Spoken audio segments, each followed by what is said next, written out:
नमस्कार दोस्तों, wisdom wave helps YouTube channel पर आपका स्वागत है। नमस्कार दोस्तों, स्वागत है आप सभी का इस नए वीडियो में।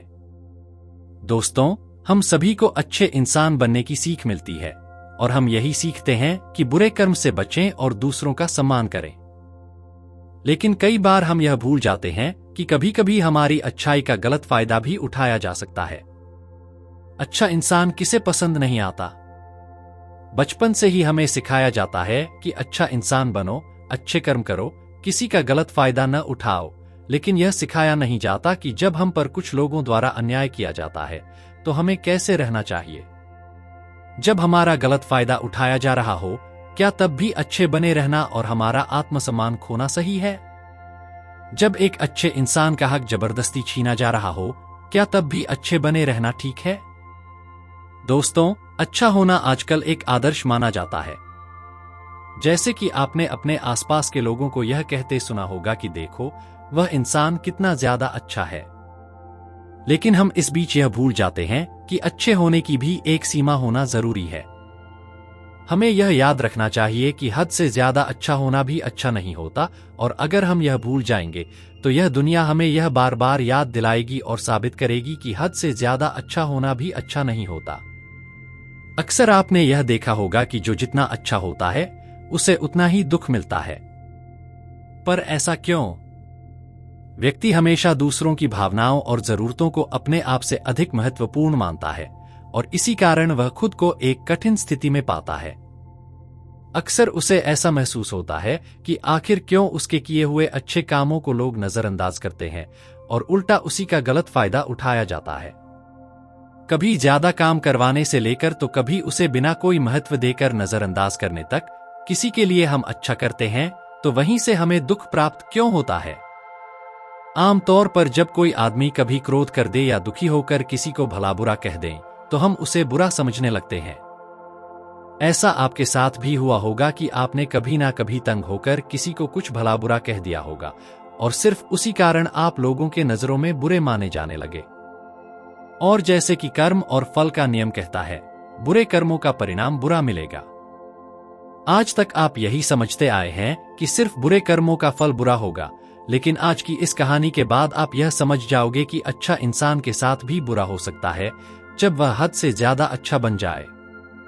उस इंसान को दुख ही मिलेगा, उसका परिणाम भी बुरा ही हो सकता है। तो चलिए, आज की इस बोध कहानी के द्वारा हम यह समझेंगे कि ऐसी स्थिति में हमें क्या करना चाहिए और यह भी जान लेंगे कि ज्यादा अच्छा होना अच्छा है या बुरा। तो चलिए शुरू करते हैं। बहुत समय पहले की बात है। एक नगर में एक धनी सेठ रहता था जो बहुत दयालु था। इतना बड़ा व्यापार और बहुत सारा धन होने के बावजूद वह एक भोला और दान करने वाला इंसान था। वह हर किसी की मदद करता था। उसके मन में लोगों के प्रति प्यार और दया की भावना इतनी थी कि वह किसी का भी दुख नहीं देख पाता था। उसके इतने दयालु और भोलेपन की वजह से उसके आसपास के लोग उसकी इसी बात को उसकी कमजोरी समझकर उसका फायदा उठाते थे। कुछ लोग उस सेठ के सामने झूठ मूठ का रोना रोकर उससे पैसे उधार ले जाते थे। सेठ अमीर तो था ही और ऊपर से दयालु भी। जब वह सेठ उन लोगों की दुखी हालत देखता और उनकी परेशानियां सुनता तो उसका मन भर आता, और जब वह लोग उससे कहते हैं कि मुझे थोड़ी धन उधार चाहिए या तुम मेरी मदद करोगे, मैं तुम्हारा यह एहसान कभी नहीं भूलूंगा, तो वह मना नहीं कर पाता।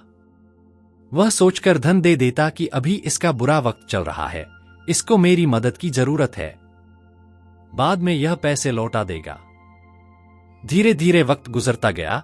लोग उस सेठ के आगे बिना बात का रोना रोते और उसका धन ले जाते और कभी वापस नहीं करते। सेठ भी कभी धन वापस नहीं मांगता था। उसे लगता था कि जब इसका बुरा वक्त गुजर जाएगा तो धन वापस कर देगा।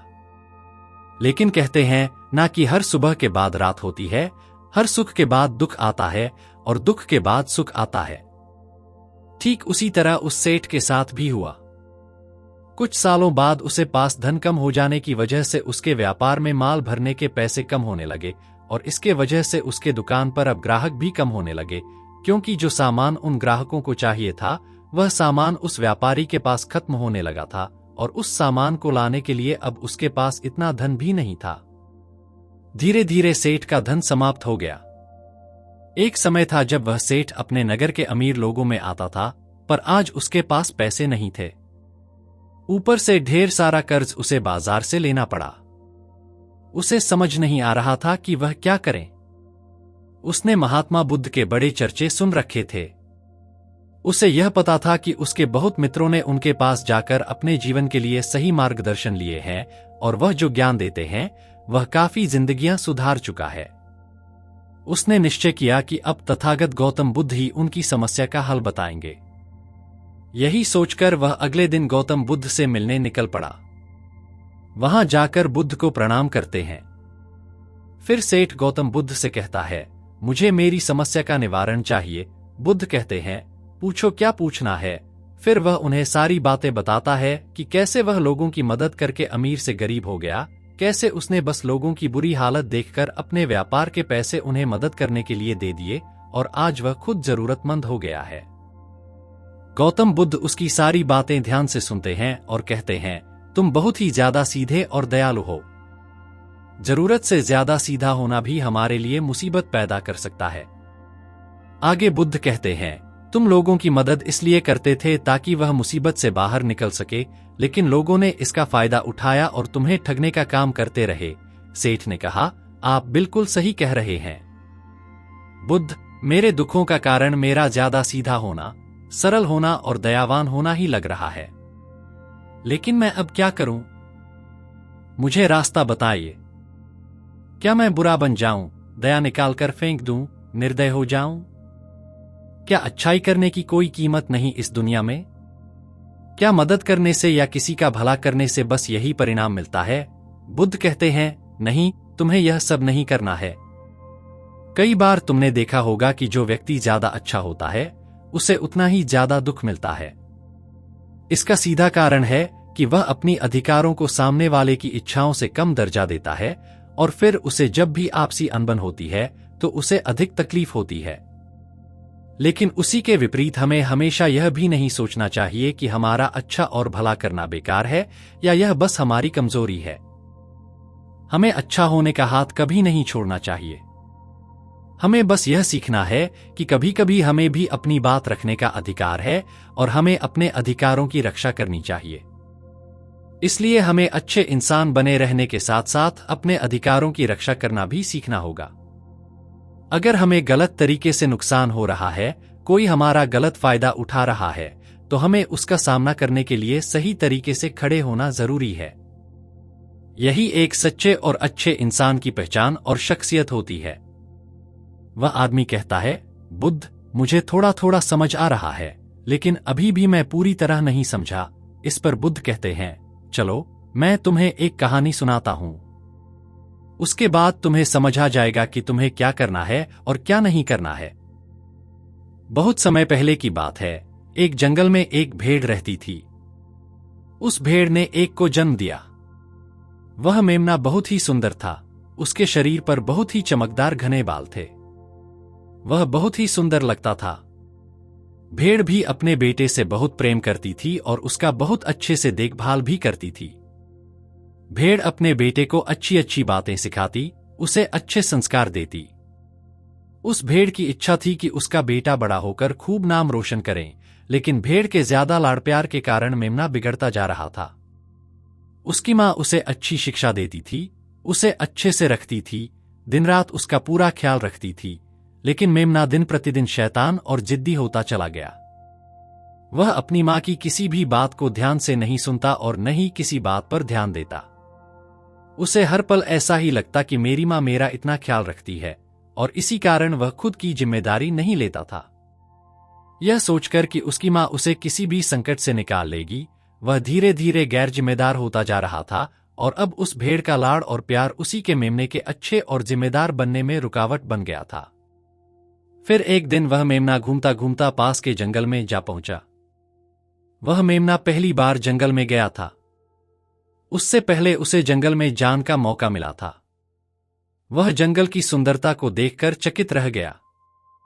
उसने कभी इतनी सुंदर चीज नहीं देखी थी। इतनी सुंदर पौधों और रंग बिरंगे फूलों को देखकर उसे बहुत ही प्रशंसा हुई।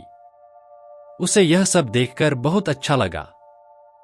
फिर उसने झांकियों के कुछ पत्तियां खाई। जैसे ही उसने पेट भरने के लिए पेड़ों की पत्तियां खाई, उसे वह पत्तियां बहुत ही स्वादिष्ट लगीं। अब तो वह मेमना रोज जंगल में जाने लगा और वहां जाकर पेड़ पौधों को नुकसान पहुंचा रहा था। उसने उनकी पत्तियां तोड़ी, उनके फूलों को नोचा, फूलों को खाया और कुछ को तोड़कर जमीन पर डाल दिया। मेमने को इस बात की बिल्कुल भी परवाह नहीं थी कि वह क्या कर रहा है। उसे इस बात का पता ही नहीं था कि जंगल में कोई खतरा भी है। वह तो मस्तमौला होकर जंगल में उछल कूद कर रहा था और पौधों को खूब से नुकसान पहुंचा रहा था। लेकिन जब उस मेमने की मां यानी उस भेड़ को इस बारे में पता चला कि मेमना हर रोज जंगल जाता है, तो वह घबरा गई और मेमने को अपने पास बुलाकर समझाने लगी कि तुम जंगल में मत जाओ, वहां पर बहुत सारे खतरनाक जानवर हैं, तुम्हारे ऊपर हमला कर देंगे, तुम्हें खा जाएंगे। लेकिन मां की बात का उस पर कोई असर नहीं हुआ, बल्कि वह मेमना अपने माता से कहने लगा कि मां, जो भी मेरे सामने आएगा वह मुझसे जमकर मार खाएगा, फिर वह बहुत पछताएगा। इसके बाद मेमना फिर से जंगल की तरफ भाग गया। उसे अपनी माता की कही बातें झूठी लगने लगी। हर रोज की तरह उस दिन भी वह उछल कूद करने लगा और पेड़ पौधों की पत्तियां तोड़ने लगा। कभी फूलों को तोड़ता, कभी पेड़ों को खूब नुकसान पहुंचाता। लेकिन उस दिन उस जंगल में एक शेर पहुंचा। वह शेर बहुत ही ताकतवर था, लेकिन ताकतवर होने के साथ वह दयालु भी था। उस शेर का मानना था कि कमजोर प्राणियों को नुकसान पहुंचाना ठीक नहीं है। शक्तिशाली होने का मतलब यह नहीं है कि मैं किसी कमजोर प्राणी पर शक्ति का प्रयोग करूं। वह शेर उस जंगल में घूमने लगा। घूमते घूमते वहां पर पहुंचा जहां पर वह ना समझ मेमना शैतानी कर रहा था। शेर ने उस मेमने को देखकर आश्चर्य में पड़ गया। शेर ने सोचा कि इस मेमने को किसी खूंखार जानवर का डर क्यों नहीं है। यह कैसे पेड़ पौधों की पत्तियां बिना काम के ही नोच रहा है। यह इनको खत्म कर रहा है और उन पत्तियों को खा कम बल्कि बिगाड़ ज्यादा रहा है। इसके बाद वह शेर कुछ देर तक चुपचाप खड़ा होकर उसे देखता रहा। शेर सोचता है कि मेमना कुछ ही देर में मुझे देखकर यहां से भाग जाएगा और उसके डर के भाग जाने से मुझे बल का प्रयोग नहीं करना पड़ेगा। लेकिन ऐसा नहीं हुआ। शेर बहुत देर तक खड़ा रहा और वहीं इंतजार करने लगा कि मेमना यहां से कब जाएगा। लेकिन मेमना तो भोजन करने में व्यस्त था। उसे शेर का कोई ख्याल नहीं था। मजे से पेड़ पौधे की पत्तियां नोच रहा था, उन्हें खा रहा था, सब कुछ बेकार कर रहा था। जब शेर ने देखा कि मेमना उसे देखने के बाद भी वहां से नहीं जा रहा, तो खुद वह मेमने के पास जाता है और वहां जाकर बोला, सुनो बच्चे, इस जंगल में फूल पत्तियों को नुकसान पहुंचा रहे हो। उन्हें जितना जरूरी है तुम्हारे भोजन के लिए, बस उतने ही तोड़ो। तुम बहुत सारे फूल पत्तियां यूं ही नष्ट कर रहे हो।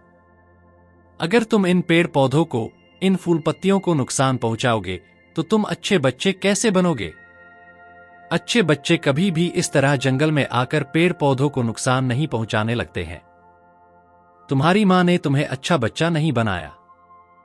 शेर की बातें सुनकर वह घमंड से बोलता है, तुम्हें अच्छे बच्चे बने रहना है, तुम बने रहो। मैं तो जैसा हूं वैसा ही ठीक हूं। मैं वैसे ही रहूंगा जैसे मुझे रहना है। शेर हैरान हो जाता है, लेकिन फिर शेर ने मेमने को बच्चा समझकर माफ कर दिया, क्योंकि शेर नहीं चाहता था उसे बच्चे पर हमला करना पड़े। तुम खतरनाक तो कहीं से नजर नहीं आते, चले जाओ यहां से। बड़े आए खतरनाक, तुम मेरा दिमाग ज्यादा खराब मत करो। चले जाओ यहां से, अपना रास्ता नाप लो और मुझे इन फूल पत्तियों को खाने दो। यह कहकर वह घमंडी मेमना पत्तियां खाता हुआ आगे चला गया और शेर उसे बस हैरानी से देखता रह गया। तभी वहां पास में ही झांकियों के पीछे एक लोमड़ी छुपी हुई थी। वह लोमड़ी शेर और मेमने की सारी बातें सुन रही थी। उस लोमड़ी को शेर राजा की इस तरह बेइज्जती बर्दाश्त नहीं हुई, तो वहां से झाड़ियों से निकलकर शेर के पास आ पहुंची और शेर के पास आकर बोली, क्षमा कीजिएगा महाराज, आप तो इस जंगल के महाराज हैं, इतने बलशाली हैं। आप चाहे तो इसमें को 2 मिनट में मजा चख सकते हैं और उसे आपका अपमान करने से रोक सकते थे। फिर आपने कुछ भी क्यों नहीं किया। इस पर शेर ने कहा, मैंने उस बच्चे का भला सोचा। मुझे ऐसे ही किसी बच्चे को अपनी ताकत का शिकार नहीं बनाना था। यह सब सुनकर लोमड़ी बोली, महाराज, लेकिन आपके इतने सीधेपन और दयावान होने के कारण ही उस मेमने की हिम्मत बढ़ गई है। वह आपके सीधेपन का गलत फायदा उठा रहा है और जंगल में इधर उधर घूम रहा है और पेड़ पौधों को नुकसान पहुंचा रहा है। मुझे पता है कि कमजोर प्राणी पर हमला नहीं करना चाहिए, यह बहुत बुरी बात है, और यह भी दया करना एक अच्छा गुण है। लेकिन शासन में कभी कभी भय दिखाना भी जरूरी है। आपकी यह बात सही है कि प्रजा के साथ दयालुता का व्यवहार करना चाहिए, लेकिन इसके साथ साथ यह भी जरूरी है कि उनके मन में राजा के प्रति डर भी हो, ताकि वह इस तरह के अपराध न करें, कोई मर्यादा न तोड़े। लोमड़ी की बात सुनकर जंगल का राजा शेर लोमड़ी से कहता है, क्या ऐसा हो सकता है कि मेमने को भय दिखाकर हम उसे काबू में कर सकें, जिससे कि उसमें सुधार आए और उस मेमने को किसी तरह का नुकसान भी न पहुंचे, जिससे कि वह जंगल के पेड़ पौधों को कोई नुकसान न पहुंचाए। फिर शेर कहता है, लोमड़ी, क्या तुम ऐसा कर सकती हो? शेर की बात सुनकर लोमड़ी कहती है, जी हां महाराज, बिल्कुल। मैं ऐसा कर सकती हूं कि वह डर भी जाए, सुधर भी जाए और उसे कोई नुकसान भी न हो। उसे इतना डरा दूंगी कि वह जंगल में कभी दोबारा घुसने की हिम्मत नहीं करेगा। मैं उसे इस तरह डराऊंगी कि उसके मन में भय बैठ जाएगा। फिर वह जंगल के पेड़ पौधों को भी नुकसान नहीं पहुंचाएगा, और साथ ही साथ मैं उसे कोई भी नुकसान नहीं पहुंचने दूंगी। फिर लोमड़ी कहती है, उसकी मां तो उसे कभी सुधार नहीं पाई, लेकिन मैं उसे जरूर सुधार दूंगी। लोमड़ी की बातें सुनकर शेर ने बोला, अच्छा ठीक है, तुम कोशिश करके देखो। अगर तुम्हें इसमें सफलता मिल जाती है तो मैं तुम्हें जंगल के सभी जानवरों के सामने इनाम दूंगा। शेर की बातें सुनकर लोमड़ी बहुत खुश हुई। वह तुरंत मेमने के पास गई और उस पर गरज पड़ी। इससे पहले कि वह मेमना वहां से भाग पाता, उसे पहले ही लोमड़ी ने मेमने को जमीन पर पटक दिया और उसे अपने मजबूत पंजों से दबोच लिया। मेमने को दबोच के बाद लोमड़ी मेमने से बोली, बोल, तुझे मार दिया जाए या छोड़ दिया जाए? तुमने इस जंगल के पेड़ पौधे, यहाँ के फूल और कमजोर प्राणियों के साथ भी तो यही किया है। मेरे ख्याल में मार ही देना चाहिए। लोमड़ी की बातें सुनकर मेमना डर के मारे थर-थर कांपने लगा।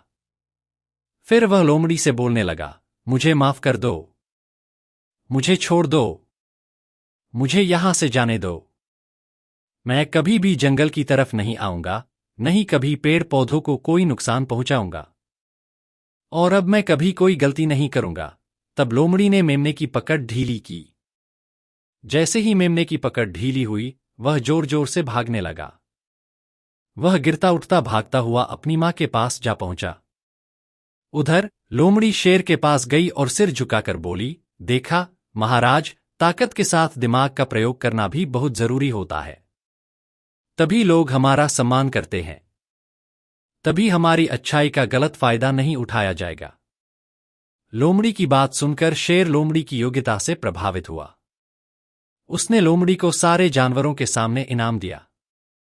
उधर वह मेमना घबराए हुए अपनी मां के पास पहुंचा और अपनी मां से आकर लिपट गया और मां से क्षमा मांगने लगा, मां, मुझे क्षमा कर दो। मैंने आपकी बात कभी नहीं मानी।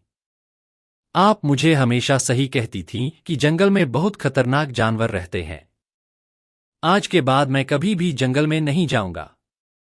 फिर बुद्ध उस व्यापारी से कहते हैं, देखा बेटा, इतने अच्छे मत बनो कि लोग तुम्हें खा जाएं, और नहीं इतने कड़वे बनो कि लोग तुम्हें खा ही नहीं सकें। जरूरत से ज्यादा अच्छा बनना इंसान को धोखा देगा। लोग उसका सम्मान नहीं करेंगे, बल्कि उसे पागल समझेंगे। गौतम बुद्ध सेठ से कहते हैं, अगर शेर भी अच्छा बनने का दिखावा करेगा या फिर अच्छा बनकर रहेगा, तो लोग उससे डरने की बजाय उसे पागल समझेंगे। सेठ को समझते हुए बुद्ध बोले, अगर हम ज्यादा अच्छे बनकर पेश आते हैं तो लोग हमारी अच्छाई का फायदा उठाने लगते हैं। तुम लोगों के लिए भले उनकी मदद करते हो, वही लोग भोले बनकर तुम्हें ठगने की कोशिश करेंगे।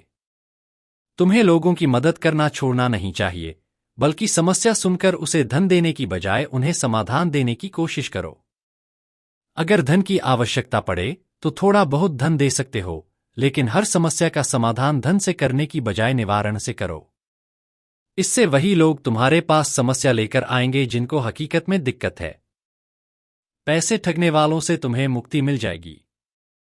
सेठ बुद्ध को प्रणाम करता है और धन्यवाद कहकर वहां से चला जाता है। फिर वह वैसा ही करता है जैसा बुद्ध बताते हैं और कुछ ही सालों में वह पहले जैसा धनवान बन जाता है। तो दोस्तों, आपने आज के इस वीडियो से क्या सीखा, वह मुझे आप कमेंट में बता सकते हैं। इसी के साथ मैं उम्मीद है कि आपको आज की वीडियो पसंद आई होगी। तो इस वीडियो को उस इंसान को शेयर करें जिसे यह कहानी सुनने की जरूरत है और उसी के ठीक बाद चैनल को सब्सक्राइब करें। तो चलिए फिर मिलते हैं ऐसी एक और नई वीडियो में एक नए मैसेज के साथ।